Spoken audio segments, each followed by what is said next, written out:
عجیب عجیب پاجامہ لوگ آ گئے۔ ایک صاحب کہہ رہے ہیں، بولے اعلیٰ حضرت بھی آج کی اصطلاح کے مولائی تھے، شرم کرو بے وقوفو، پہلی بات تمہاری جو فیلڈ نہیں ہے اس میں تم منہ مارتے کیوں؟ ابھی اگر کوئی میرے پاس آئے کہ بھیا گھر بنانا ہے 5 منزلہ، تھوڑا اسٹیٹمنٹ نکال کر دے دو، کتنا سریا لگے گا، کتنا سیمنٹ لگے گا، کتنا بجری لگے گا، کتنا یہ لگے گا، تو یہ میرا کام ہے، میں اس کو اس کے اسپیشل کے پاس بھیجوں گا، خود ماتھا کھوڑی نہیں کروں گا۔ جب ہر چیز کے اسپیشل ہیں تو دین خدا کے لیے علماء سے سیکھو، غیر عالم جو بے محتاط نہ ہو اس کی تقریر سننا حرام ہے۔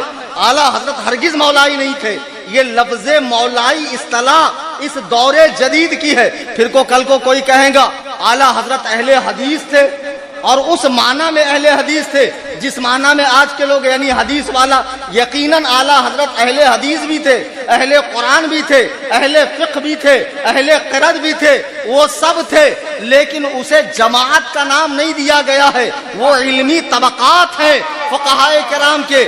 ورنہ ہم دیکھ رہے ہیں گوونڈی میں اسٹوڈنٹ کالج کا، جس کو اردو بھی اگر دے دی جائے تو پسینے چھوٹتے ہیں، کیا لکھا ہوا ہے، ماشاءاللہ وہ اسلام 360 سے حدیث و قرآن سمجھ کر دین میں تحقیق کر رہا ہے۔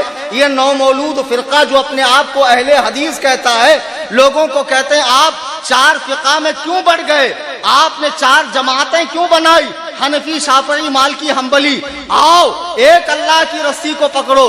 مزے کی بات بتاؤں، 3 دسمبر 1889 کو 136 سال پہلے انگریزی دور اقتدار میں ان کو ملکہ وکٹوریہ نے بھیک میں اہل حدیث نام بطور تحفہ، بطور بھیک دیا ہے، یعنی 136 سال پہلے بنے، اور مسلمانوں سے کہہ رہے ہیں کہ یہ 4 مسلکوں کو چھوڑ کر ایک رسی پکڑو، اہل حدیث بنو۔ اہل حدیث کوئی فرقہ نہیں ہے، لیکن میں دیکھ رہا ہوں اس جماعت میں جتنے لوگ ہیں اتنے فرقے ہیں، ایک دوسرے سے تحقیق میچ نہیں ہوتی، باپ کی تحقیق الگ، بیٹے کی تحقیق الگ، باپ بول رہا وطر 3 ہے، بیٹا بول رہا 1 ہے، پوتا بول رہا وطر ہے نہیں۔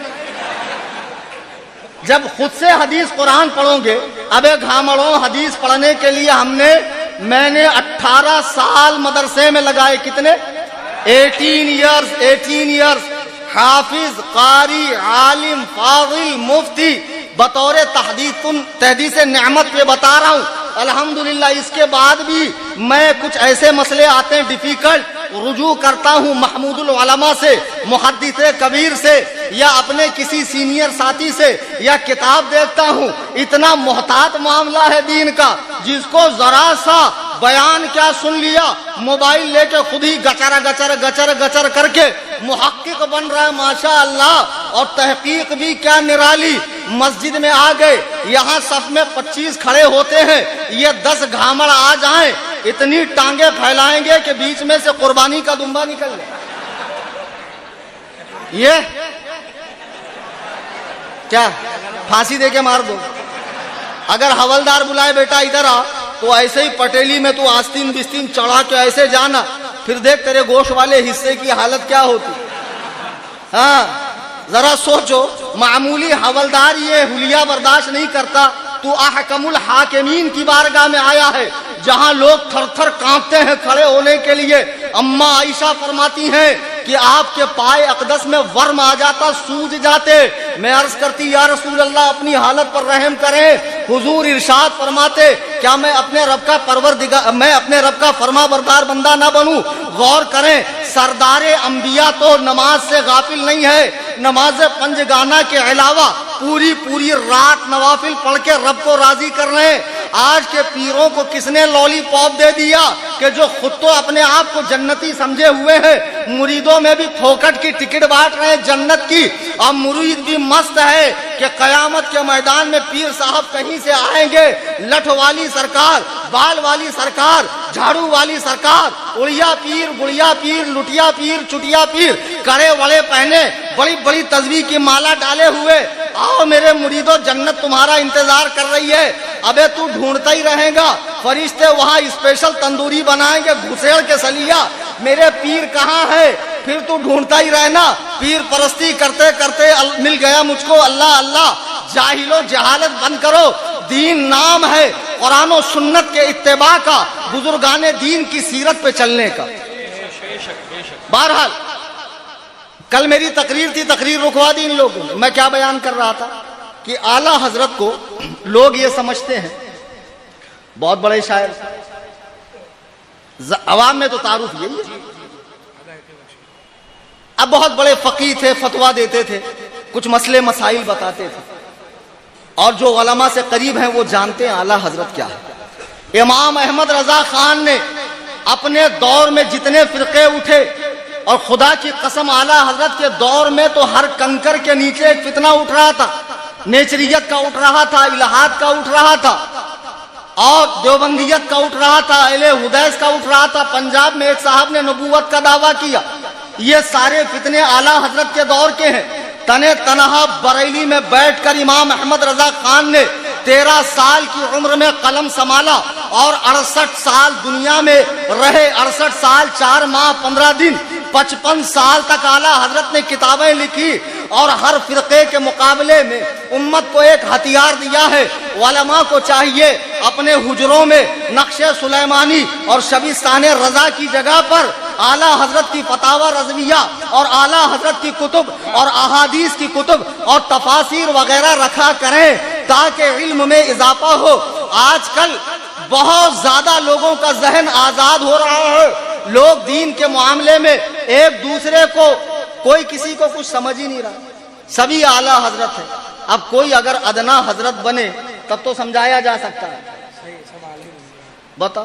اب تو ماشاء اللہ شاعر لوگوں کی بھی کیا کہنے، سبحان اللہ سبحان اللہ، علماء کرام کا فیصلہ فرما رہے ہیں، سبحان اللہ سبحان اللہ۔ بہت اس سے بھی زیادہ بگاڑ آنے والا ہے بیٹا۔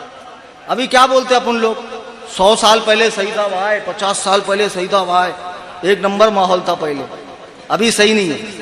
اللہ کے نبی فرماتے ہیں ایسا وقت آئے گا میری امت پر کہ لوگ قبروں کے پاس جا کر تمنا کریں گے، قبروں کے پاس جا کر تمنا کریں گے، اے کاش اس قبر میں بجائے اس مردے کے میں ہوتا۔ بیٹھ جائیے نا بھائی، کیوں چلم چلی کر رہے، لوگوں کو ڈسٹرب کر رہے، یہ لوگ آپ کو دیکھ رہے ہیں، یہ اصل میں بہت بری طرح پھنس گئے، ان کو جانے نہیں آ رہا، اب ان کے پاس کوئی آپشن ہی نہیں ہے میری تقریر سننے کے علاوہ۔ اور سب پہ میری نگاہ ہے، کون کیا کر رہا۔ ایک صاحب تو اسی بیچ میں 2 نیند مار لی، اب کل کوئی بولے بہت بڑا فتین مولانا تھا، فتنہ جگا کے چلا گیا، بولنا فتین کی تقریر میں کوئی سوتا ہے کیا؟ پرسکون تقریر تھی تبھی تو بیچارہ سکون سے سو لیا۔ دیکھو ہائی گھائی مت کرو، مجھے بھی مختصر ہی بولنا، مجھے بھی لمبی چوڑی تقریر نہیں کرنا۔ سید صاحب کو سننا تھا، دل خوش ہوا، لیکن دل سیر نہیں ہوا، خوش ہوا سیر نہیں ہوا۔ میری تقریر کے بعد بھی ہے نا بھائی، یہ کیا بات ہے، یہ کوئی بات ہے؟ بس بس تم لوگ بھی اوور کر دیتے۔ بہرحال اعلیٰ حضرت امام احمد رضا کا دور ہے، کتنے فتنے پھیل رہے ہیں۔ یہ تفضیلیت کا فتنہ بھی اس دور میں اٹھا، صحابہ کرام کی عظمتوں پہ حملہ کرنے والے۔ اعلیٰ حضرت نے ان تمام فرقوں کا رد کرنے کے ساتھ ساتھ سنی معاشرے میں جو بدعات جنم لے رہی تھی، اعلیٰ حضرت نے اس کا جم کر رد کیا۔ یہاں ایک بات ذہن دینا چاہوں گا، آج جس جگہ ہم لوگ بیٹھے نا، یہ سب اوریجنل والے حشمتی ہیں۔ کون سے؟ ان سے تھوڑی اختلاف ہے، اختلاف تو ڈپلیکیٹ لوگوں سے ہے نا، ڈپلیکیٹ سے اختلاف ہے، اوریجنل سے نہیں ہے۔ جیسے حدیث قرآن کا نام لے کر وہابی چکما دیتے ہیں، فتاوی رضویہ دکھا کر پیر صاحب گھر کا مال پارسل کر رہے ہیں، تو چلنے تھوڑی دیں گا، کلیم حنفی چلنے دیں گا، گٹیا دبا کے وہیں پٹک دوں گا۔ شرافت سے رہو پیر صاحب، ہاں فلک کو پڑا کبھی دل جلوں سے کام نہیں، جلا کے خاک نہ کر دوں تو کلیم نام نہیں۔ تاج الشریعہ تاج الشریعہ، یہ ہم لوگوں کا چلتے رہتا ہے، من تورا حاجی بگو تو مورا حاجی بگو، تو مجھے حاجی بول میں تجھے حاجی بولتا، کیونکہ اپنے دونوں کو کوئی حاجی بولتا نہیں ہے۔ اعلیٰ حضرت کے دور میں اعلیٰ حضرت ہر فرقے کا رد کر رہے ہیں۔ آج جو یہ سمجھتے ہیں کچھ انٹرنیٹ پر مرزا پلمبر کو سننے والے، جاوید غامدی کو یا مودودی کو پڑھنے والے، یہ جو ان لوگوں کو پڑھنے والے یہ سمجھتے امام احمد رضا نے بدعات کو فروغ دیا. اللہ کی قسم امام احمد رضا نے گھروں میں ہونے والی بدعات، بچے کے پیدائش کے ساتھ جو بدعات ہوتی ہے، شادی بیاہ میں ہوتی ہے، موت مٹی میں ہوتی ہے، مزارات پر ہوتی ہے، محرم میں ہوتی ہے اور اسی طرح دیگر ایام میں ہوتی ہے، ان کا زبردست رد کیا ہے. حتیٰ کہ اعلیٰ حضرت امام اہل سنت اپنے فتاوا میں جاہل صوفیوں کا جو آج جنت کی ٹکٹیں بانٹتے ہوئے پھر رہے ہیں، جن کی جنت کا خود کوئی ٹھکانہ نہیں ہے، لیکن لوگ دیکھ رہے ہیں اتنی بڑی داڑھی ہے اور اتنا بڑا بال ہے 22 فٹ کا، یہ تو ضرور کرامت کی وجہ سے ہے. اگر آپ کو ایسے ہی بال کرامت لگتے ہیں تو آپ کمبھ کے میلے میں چلے جاتے تو جو جٹھاداری سرکاریں آپ کو ملتی تو وہاں کتنے بڑے بڑے تاجدار ملنگا مل جاتے. میں تو کہتا ہوں اصل میں پیر صاحب غلطی سے آدیواسی تیل کے ڈرم میں گر گئے تھے، اسی لیے پیر صاحب جلفے دراز ہو گئے ہیں. اچھا یہ مت سمجھنا مجھے بولنا نہیں آتا، میں قاری بھی ہوں اور بڑے قاف سے ہوں، لیکن کبھی کبھی ان کی زبان بولتا ہوں.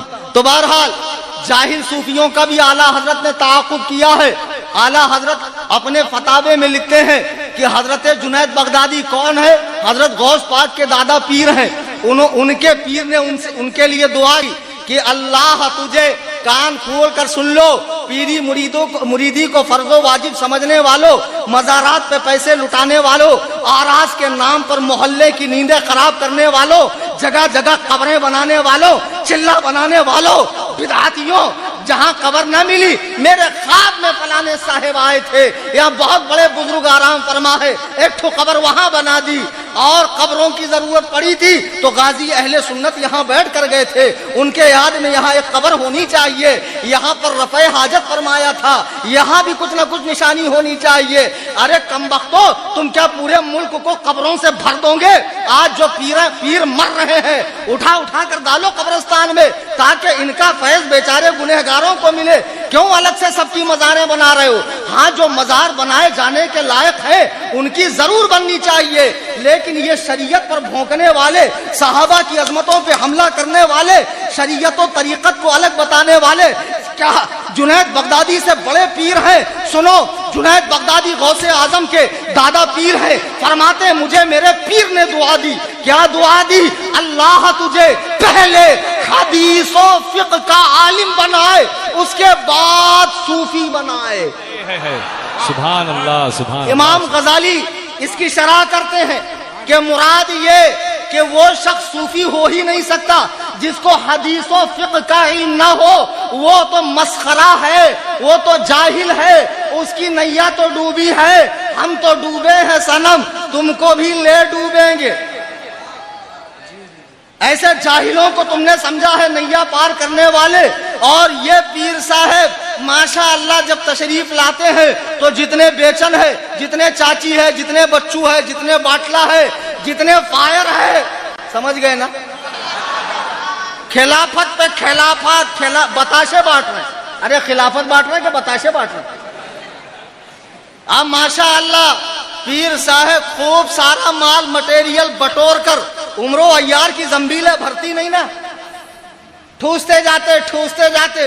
اور یہ ہولا، یہ دیوانہ رکشہ لون پہ اٹھا رہا، بینک والے ڈھونڈ رہے کہاں ہے، بھرا نہیں انہیں، اور یہ لکھا رہا پیر صاحب کا کرم اما بتا. اپنے اسکوٹی پہ لگا رہا وہ 2 منہ کی ایرانی خنجر ذوالفقار حیدری.